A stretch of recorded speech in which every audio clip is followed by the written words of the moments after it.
Hello friends, Assam জিকেৰ অন্য এটা ভিডিঅ'লৈ আপোনালোকক স্বাগতম জনাইছো। আজিৰ ভিডিঅ'টো বহুত ইম্পৰ্টেন্ট হ'বলৈ গৈ আছে। সো বন্ধু বান্ধৱীসকল ভিডিঅ' স্কিপ নকৰিব মই আগতে কৈ দিছো। আৰু ভিডিঅ'টোৰ টপিক হৈছে যিখিনি অসমৰ কম্পিটিটিভ এক্সামৰ কাৰণে কৰোনা ভাইৰাছৰ লগত জড়িত বহুত কোৱেশ্চন সমূহ আহি থাকে। সো আমি আজি কেইটামান বহুত ইম্পৰ্টেন্ট কোৱেশ্চন আৰু এনসাৰ আলোচনা কৰিম কৰোনা ভাইৰাছৰ লগত জড়িত কৰোনা মহামাৰীৰ লগত জড়িত বহুত ইম্পৰ্টেন্ট কোৱেশ্চন আৰু ইয়াৰ এনসাৰ সমূহ ডিসকাস কৰিম। সো বন্ধু বান্ধৱীসকল ভিডিঅ' স্কিপ নকৰিব আৰু ইন ফিউচাৰ এনে ধৰণৰ বহুত ইম্পৰ্টেন্ট জিকে সমূহৰ বিষয়ে তাৰমান জেনাৰেল নলেজৰ বিষয়ে ভিডিঅ' পাবলৈ চেনেলটোক সাবস্ক্ৰাইব কৰি দিব। সো বন্ধু বান্ধৱীসকল এতিয়া বলক ভিডিঅ'টো আৰম্ভ কৰো। সো আজিৰ যেটো প্ৰথম প্ৰশ্ন হয়তো হৈছে এক নম্বৰ প্ৰশ্নটো হৈছে কৰোনা মহামাৰীৰ পৰা মুক্ত হোৱা প্ৰথমখন ৰাজ্যৰ নাম কি? মই কোৱেশ্চনটো আকৌ এবাৰ আপোনালোকক কৈ দি আছো যে আজিৰ প্ৰথমটো কোৱেশ্চন হৈছে কৰোনা মহামাৰীৰ পৰা মুক্ত হোৱা প্ৰথমখন ৰাজ্যৰ নাম কি? এই ৰাজ্যৰ নাম মানে আমাৰ ভাৰতবৰ্ষত কৰোনা হৈছিল। কৰোনাৰ পৰা মুক্ত হোৱা প্ৰথমখন ৰাজ্যৰ নাম হৈছে বি নম্বৰ এনসাৰ হ'ব প্ৰথমখন ৰাজ্য হৈছে গোৱা। গোৱা হৈছে ভাৰতৰ একমাত্ৰ দেশ যিয়ে পোনপ্ৰথমৰ ভাৱে কৰোনা ভাইৰাছৰ পৰা মুক্ত লাভ কৰিছিল। তাৰ পিছত দ্বিতীয় নম্বৰ যেটো কোৱেশ্চন আছে কোনখন ৰাজ্যৰ চৰকাৰে কৰোনা চিকিৎসাত জড়িত কোনো কৰ্মচাৰীৰ মৃত্যু হলে কোভিড-19 যোদ্ধা কল্যাণ আঁচনিৰ অধীনত 50 লাখ টকা দিয়াৰ ঘোষণা কৰিছে। তাৰ মানে যদি আপোনালোকে এটো বুজি লব যদি কোনোবা ব্যক্তি কোনোবা কৰ্মচাৰী ডাক্তৰ নাৰ্ছে যদি কৰোনা চিকিৎসা কৰি থকা অৱস্থাত যদি মৃত্যুবৰণ কৰে তেনেহলে তাক কোভিড-19 যোদ্ধা কল্যাণ আঁচনিৰ জৰিয়তে 50 লাখ টকা দিয়া হ'ব আৰু এটো কোনটো ৰাজ্যত আঁচনিটো কাৰ্যকৰী কৰিছে। সো বন্ধু বান্ধৱীসকল ইয়াৰ যেটো শুদ্ধ এনসাৰ হেতু এ নম্বৰত আছে মধ্যপ্ৰদেশ। মধ্যপ্ৰদেশ হয় এনেকুৱা এটা দেশ য'ত কৰোনাৰ লগত জড়িত চিকিৎসকসকলৰ মৃত্যু হলে 50 লাখ টকাকে দিয়া হয়। সো বন্ধু বান্ধৱীসকল এটো কিন্তু জানিবলগীয়া বহুতে ভাল কথা হয়। আপোনালোকে এনে ধৰণৰ কোৱেশ্চনৰ এনসাৰ সমূহ মনত ৰাখিবলৈ চেষ্টা কৰিব কিয়নো এনে ধৰণৰ কোৱেশ্চন সমূহ ডেইলি বছৰে যিকোনো কম্পিটিটিভ এক্সামত ৰিপিট হৈ থাকে। তাৰ পিছত 3 নম্বৰ যেটো কোৱেশ্চন আছে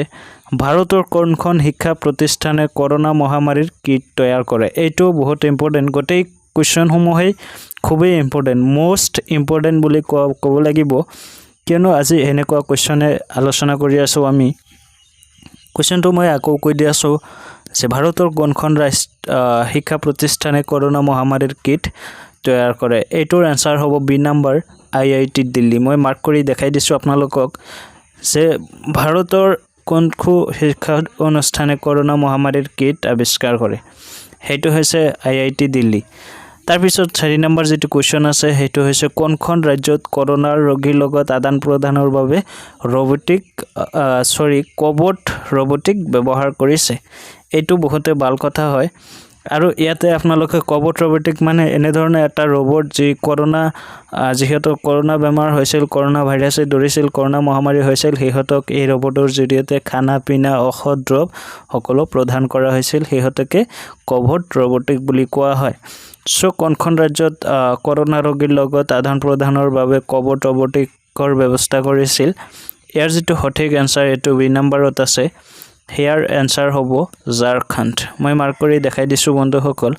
ঝাৰখণ্ড হৈছে এনে এটা ৰাজ্য য'ত কৰোনা ৰোগীৰ লগত আদান প্ৰদানৰ কাৰণে কোবট ৰবটিক ব্যৱহাৰ কৰা হৈছিল। তাৰ পিছত 5 নম্বৰ যেটো কোৱেশ্চন আছে এটা আপোনালোকে চাব পাৰে মই আপোনালোকক পঢ়ি শুনাই দি আছো যে কোনখন ৰাজ্যৰ চৰকাৰে কৰোনা ৰোগীৰ ওপৰত আয়ুৰ্বেদ প্ৰয়োগ কৰিছিল? এটো কোনো ধৰণৰ কিন্তু এনে কৰোনা ভাল কৰিবলৈ কিন্তু এই ঔষধটো প্ৰয়োগ কৰা নাছিল। বন্ধু বান্ধৱীসকল এটো ভুল ধাৰণা আপোনালোকে নাৰাখিব যে ৰাজ্যৰ কোনখন ৰাজ্যৰ চৰকাৰে কৰোনা ৰোগীৰ ওপৰত আয়ুৰ্বেদ প্ৰয়োগ কৰিছিল এই কাৰণে যে হেহতত ৰোগ প্ৰতিৰোধ ক্ষমতা বৃদ্ধি কৰিবলৈ এই আয়ুৰ্বেদ ব্যৱহাৰ কৰা হৈছিল আৰু সেই ৰাজ্যটোৰ নাম হৈছে বি নম্বৰ গোৱা। গোৱা হৈছে এনেকুৱা এটা আমাৰ ভাৰতবৰ্ষৰ ৰাজ্য য'ত কৰোনা ৰোগীৰ ওপৰত আয়ুৰ্বেদ প্ৰয়োগ কৰা হৈছিল। তাৰ পিছত 6 নম্বৰ যেটো কোৱেশ্চন আছে যে কোনখন ৰাজ্যৰ চৰকাৰে পান গুটকা জৰ্দা তাৰপিছত সিগাৰেট বিড়ি তামোল এনে ধৰণৰ নিচাজাতীয় বস্তুসমূহ খোৱাত টোটেলি নিষেধাজ্ঞা জাৰি কৰি দিছে এইটো বহুতে ভাল কথা হয় সো এই বস্তুটো সকলো ৰাজ্যতে লাগতিয়াল কৰিব লাগে সো ইয়াৰ যেটো আনসাৰ হ'ব ঝাৰখণ্ডত পান সিগাৰেট গুটকা সব জাতীয় নিচাজাতীয় বস্তু টোটেলি চৰকাৰৰ পৰা নিষেধ কৰি দিয়া হৈছে বেন কৰি দিয়া হৈছে তাৰ পিছত বন্ধু বান্ধৱীসকল 7 নম্বৰ যেটো কোৱেশ্চন আছে মই প্ৰথমে আপোনালোকক মাৰ্ক কৰি দেখাই দি আছো 7 নম্বৰ কোৱেশ্চনটো হৈছে কৰোনা মহামাৰীৰ লগত জড়িত কোনো ডাক্তৰক আক্ৰমণ কৰিলে কিমান বছৰ জেল হ'ব পাৰে এইটো আপোনালোকে বুজি ল'ব যে কৰোনা চিকিৎসা কৰাৰ সময়ত যদি কোনোবা ডাক্তৰক কোনোবা ব্যক্তিয়ে আক্ৰমণ কৰে বা আঘাত কৰে বা মাৰিবলৈ চেষ্টা কৰে কাজিয়া কৰিবলৈ চেষ্টা কৰে হিহতৰ 7 বছৰ পৰ্যন্ত জেল হ'ব লাগে জেল হ'ব পাৰে হেতু এনসাৰটো আছে ডি নম্বৰত বন্ধু বান্ধৱীসকল এনসাৰটো হ'ব 7 বছৰ কাল জেল খাটিব লগা হ'ব পাৰে তাৰ পিছত 8 নম্বৰ যেটো কোৱেশ্চন আছে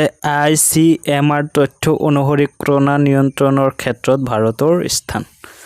এটা কিন্তু খুব ইম্পৰ্টেন্ট কোৱেশ্চন হয় যে কৰোনা নিয়ন্ত্ৰণৰ ক্ষেত্ৰত ভাৰতৰ স্থান কিমান আছিল এটো মই আকৌ কৈ দি আছো যেটো 8 নম্বৰ কোৱেশ্চন আছে মই মাৰ্ক কৰি আপোনালোকক আকৌ কৈ দি আছো যে ICMR তথ্য অনুসৰি কৰোনা নিয়ন্ত্ৰণৰ ভাৰতৰ কৰোনা নিয়ন্ত্ৰণৰ ক্ষেত্ৰত ভাৰতৰ স্থান আছিল দ্বিতীয় সো বন্ধু বান্ধৱীসকল এটা আপোনালোকে চাব পাৰে 8 নম্বৰ কোৱেশ্চনটো মই আপোনালোকক আকৌ কৈ দি আছো ICMR তথ্য অনুসৰি কৰোনা নিয়ন্ত্ৰণৰ ক্ষেত্ৰত ভাৰতৰ স্থান আছিল কিমান ভাৰতৰ স্থান দ্বিতীয় যেটো বি নম্বৰ হয় হেতু আছিল ভাৰতৰ স্থান আৰু 1 নম্বৰৰ ক্ষেত্ৰত আছিল দক্ষিণ কোৰিয়া এটো আপোনালোকে স্পষ্টভাৱে মনত ৰাখিব যে ICMR তথ্য অনুসৰি কৰোনা নিয়ন্ত্ৰণত ভাৰতৰ স্থান দ্বিতীয় আৰু প্ৰথম স্থানত আছে দক্ষিণ কোৰিয়া এতিয়া আপোনালোকক আমি 9 নম্বৰ কোৱেশ্চনৰ দিকে আগবঢ়াই লৈছো খুব কম সময়ৰ ভিতৰত 50 মিলিয়ন লোকে ডাউনলোড কৰা এপছটোৰ নাম কি আছিল এটো বহুত ইম্পৰ্টেন্ট কোৱেশ্চন হয় সো এটো মনত ৰাখিবলৈ চেষ্টা কৰিব মই কোৱেশ্চনটো আকৌ কৈ দি আছো যে খুব কম সময়ৰ ভিতৰত 50 মিলিয়ন লোকে ডাউনলোড কৰা এপছটোৰ নাম কি আছিল এপছটোৰ নাম আছিল সি নম্বৰ ইয়াতে 4টা অপচন আছে ইয়াৰ ভিতৰত যেটো শুদ্ধ আনসাৰ হেতু আপোনাৰ আছে সি নম্বৰত আৰোগ্য সেতু যেহেতু এটো কৰোনাৰ কালিনৰ সময়ত আমাৰ ভাৰত চৰকাৰে মুকলি কৰিছিল এই আৰোগ্য সেতু নামৰ এপছটো সো ইয়াক লগে 50 মিলিয়ন লোকে এই এপছটো ডাউনলোড কৰিছিল তাৰ পিছত 10 নম্বৰ যেটো কোৱেশ্চন আছে কৰোনা মহামাৰীৰ লগত মোকাবিলা কৰিবলৈ কোনখন ৰাজ্যৰ চৰকাৰে শিল্ড নামৰ কাৰ্যসূচী আৰম্ভ কৰে সো বন্ধু বান্ধৱীসকল কোৱেশ্চনটো বহুত ইম্পৰ্টেন্ট হয় কোৱেশ্চনটো মই আপোনালোকক আকৌ কৈ দি আছো যে কৰোনা মহামাৰীৰ লগত মোকাবিলা কৰিবলৈ কোনখন ৰাজ্যৰ চৰকাৰে শিল্ড নামৰ কাৰ্যসূচী আৰম্ভ কৰে সো ইয়াৰ যেটো শুদ্ধ আনসাৰ হেতু এ নম্বৰতে আছে ইয়াতে 4টা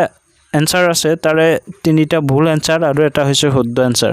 সো ইয়াৰ যেটো শুদ্ধ আনসাৰ হেতু হৈছে ডি যেহেতু দিল্লী কেৰালা অসম মধ্যপ্ৰদেশ আছে সো কৰোনা মহামাৰীৰ লগত মোকাবিলা কৰিবলৈ ৰাজ্যৰ দিল্লী চৰকাৰে কি কৰিছিল শিল্ড নামৰ কাৰ্যসূচী আৰম্ভ কৰিছিল ইয়াৰ আনসাৰ হ'ব এ নম্বৰ দিল্লী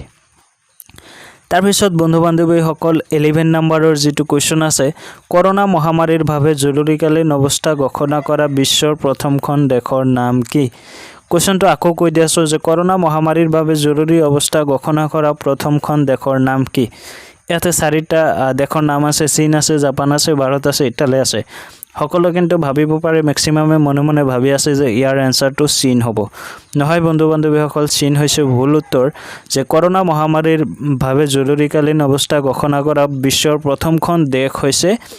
জাপান যেটো বি নম্বৰত আছে হেতু হৈছে শুদ্ধ উত্তৰ যে জাপান হৈছে কৰোনাৰ বাবে জৰুৰীকালীন অৱস্থা ঘোষণা কৰা প্ৰথমখন দেশ তাৰ পিছত 12 নম্বৰৰ যেটো কোৱেশ্চন আছে মই আপোনালোকক কৈ দি আছো এইটো কোৱেশ্চনটো আছে কোনখন প্ৰতিষ্ঠানে অত্যাধুনিক ষ্টেথোস্কোপ বিকাশ কৰিছে ইয়াতে 4টা অপচন আছে বন্ধু বান্ধৱীসকল ইয়াৰ যেটো শুদ্ধ আনসাৰ হেতু হ'ব বি IIT বম্বে মই কোৱেশ্চনটো আকৌ কৈ দি আছো কোনখন প্ৰতিষ্ঠানে ষ্টেথোস্কোপ বিকাশ কৰিছে ইয়াৰ যেটো आंसर বি নাম্বাৰ হ'ব হেতু হৈছে IIT বম্বে সো বন্ধু বান্ধৱীসকল আগলৈ যদি এনেকুৱা ভিডিও পাব বিচাৰে ইম্পৰ্টেন্ট জেনাৰেল নলেজ দেখৰ খবৰ যিকোনো বস্তুৰ বিষয়ে আপোনালোকে কৰোনাৰ লগত হওক এসআই ইউনিটৰ লগত হওক যিকোনো ইম্পৰ্টেন্ট ভিডিও পাবলৈ হলে কোনো ধৰণৰ কম্পিটিটিভ এক্সামৰ কাৰণে ইম্পৰ্টেন্ট কোৱেশ্চন পেপাৰ পাবলৈ হলে চেনেলটোক সাবস্ক্ৰাইব কৰি ৰাখিব আৰু ভিডিওটো লাইক কৰি দিব সো বন্ধু বান্ধৱীসকল 13 নম্বৰ যেটো কোৱেশ্চন আছে হেতু হৈছে কোনখন ৰাজ্য চৰকাৰে কৰোনা মহামাৰীৰ বাবে শিক্ষাৰ পৰা বঞ্চিত হোৱা শিক্ষাৰ্থীসকলৰ বাবে ৰেডিঅ' স্কুল আৰম্ভ কৰিছে সো এইটো কিন্তু বহুতে ভাল শুনি কোৱেশ্চনটো আকৌ আপোনালোকক মই বুজাই দিবলৈ চেষ্টা কৰি আছো যে আমাৰ ভাৰতবৰ্ষৰ এনেকুৱা এখন ৰাজ্য যি ৰাজ্যৰ পৰা কৰোনা মহামাৰীৰ সময়ত কিছুমান ষ্টুডেন্ট বা লৰা ছোৱালী বা শিক্ষাৰ্থীয়ে কি কৰিছিল মহামাৰীৰ কাৰণে শিক্ষাৰ পৰা বঞ্চিত হ'বলগীয়া হৈছিল আৰু তাৰ বাবে সেই চৰকাৰখনে ৰেডিঅ'ৰ জৰিয়তে স্কুল প্ৰচাৰ কৰিছিল বা শিক্ষা আৰম্ভ কৰিছিল সেই দেশৰ ভিতৰত আছে এনসাৰটো হৈছে মধ্যপ্ৰদেশ ইয়াতে যেহেতু 4টা এনসাৰ আছে শুদ্ধ এনসাৰটো হৈছে মধ্যপ্ৰদেশ সো বন্ধু বান্ধৱীসকল যদি ভিডিওটো ভাল পাই লাইক কৰি দিব আৰু ইন ফিউচাৰ এনে ধৰণৰ ইম্পৰ্টেন্ট জিকে সমূহ পাবলৈ চেনেলটোক সাবস্ক্ৰাইব কৰি ৰাখিব আৰু যদি ভিডিওটো পাৰিলে বন্ধু বান্ধৱীৰ সৈতে শেয়াৰ কৰি দিব আজিৰ ভিডিও ইমানেই ধন্যবাদ